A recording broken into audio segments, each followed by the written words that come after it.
Bismillahirrahmanirrahim. Assalamualaikum warahmatullahi wabarakatuh.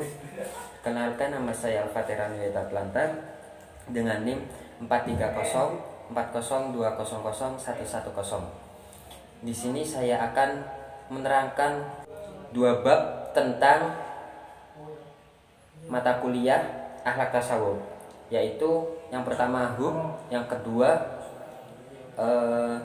ta'awun dan itsar. Di sini saya sudah membuat peta konsep. Yang pertama di sini ada hub, pengertian hub, macam-macam cinta, kemudian tingkatan mahabbah, kemudian tahap mencintai Allah. Itu dalam bab hub. Yang kedua dalam ta'awun dan itsar. Yang pertama pengertian ta'awun, kemudian yang kedua macam-macam ta'awun. Yang ketiga pengertian itsar, kemudian macam-macam itsar dan keutamaan itsar. Kemudian yang terakhir penerapan akhlak tasawuf. Oke, pertama saya akan menerangkan tentang bab hub.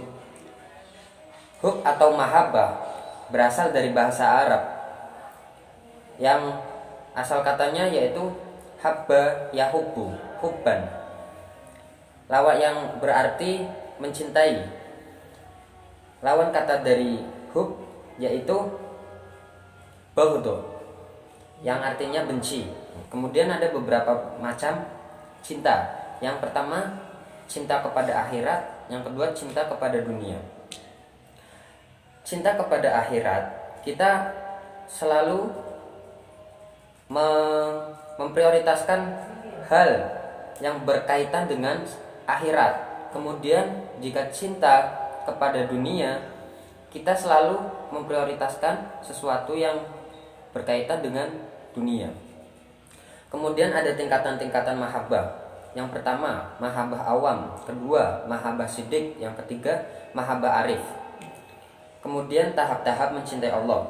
Yang pertama mengenal, kedua menyebut, yang ketiga melebur, yang keempat menyatu.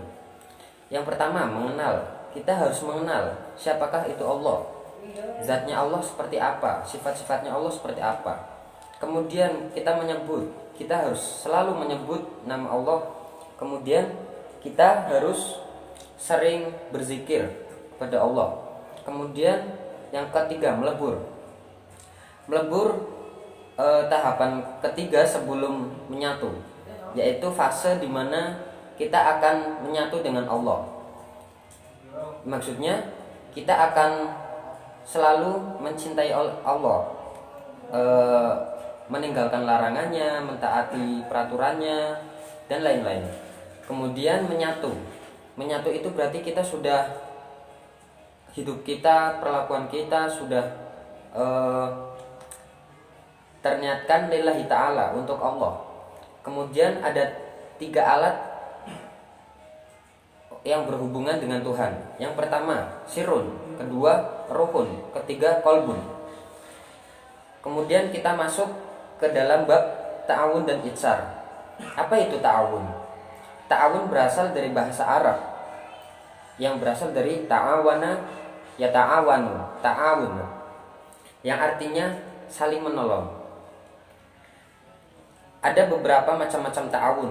Yang pertama al-mu'min wal musta'in, al-mu'in wal musta'in. Ada beberapa macam-macam ta'awun. Yang pertama al-mu'in wal musta'in, yang kedua la yu'in wala yasta'in, yang ketiga yasta'in wala yu'in, yang keempat yu'in wala yasta'in. Yang pertama al-mu'in wal musta'in, yaitu seseorang yang menolong dan juga butuh pertolongan.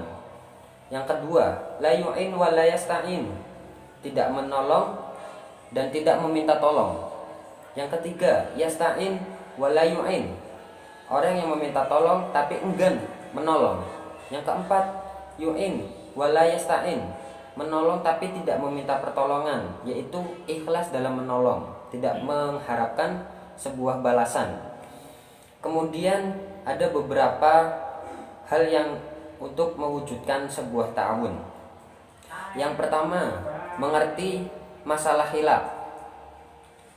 Yang kedua, menjauhi penyakit hati.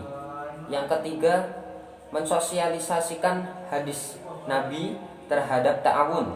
Yang keempat, memperbaiki hubungan sesama muslim. Yang kelima, menyatukan barisan dan meminimalisir perbedaan. Yang keenam, membudayakan ringan tangan. Artinya kita harus sering tolong menolong sesama muslim ataupun sesama makhluk sosial yang lain. Kemudian yang ketujuh, menyadari bahwa ta'awun adalah keharusan. Yang kedelapan, membiasakan tepat waktu. Kita disiplin waktu. Yang kesembilan, pembagian kerja. Kita harus teratur dalam kerja ataupun jadwal-jadwal yang lain. Yang ke-10, menyadari pentingnya dakwah. Apa itu itsar? Itsar ialah mendahulukan orang lain dalam beribadah, itu ditolak, dan selainnya ibadah diterima. Berarti sebuah itsar dapat didefinisikan mendahulukan orang lain daripada dirinya sendiri pada sesuatu yang bermanfaat baginya dan orang lain. Berarti mendahulukan orang lain dengan hal yang positif bagi dirinya juga bagi orang lain. Kemudian ada pula macam-macam itsar. Yang pertama, itsar pada Allah. Yang kedua, itsar pada sesama makhluknya. Kemudian ada juga keutamaan itsar. Yang pertama, dicintai oleh Allah. Yang kedua, dicintai makhluknya. Ketiga, dimudahkan urusannya, maupun dunia maupun akhirat. Yang keempat, tumbuhnya ukhuwah, ikatan yang kuat dan erat sesama muslim. Mungkin cukup sekian penjelasan dari saya, kurang lebihnya mohon maaf. Wassalamualaikum warahmatullahi wabarakatuh.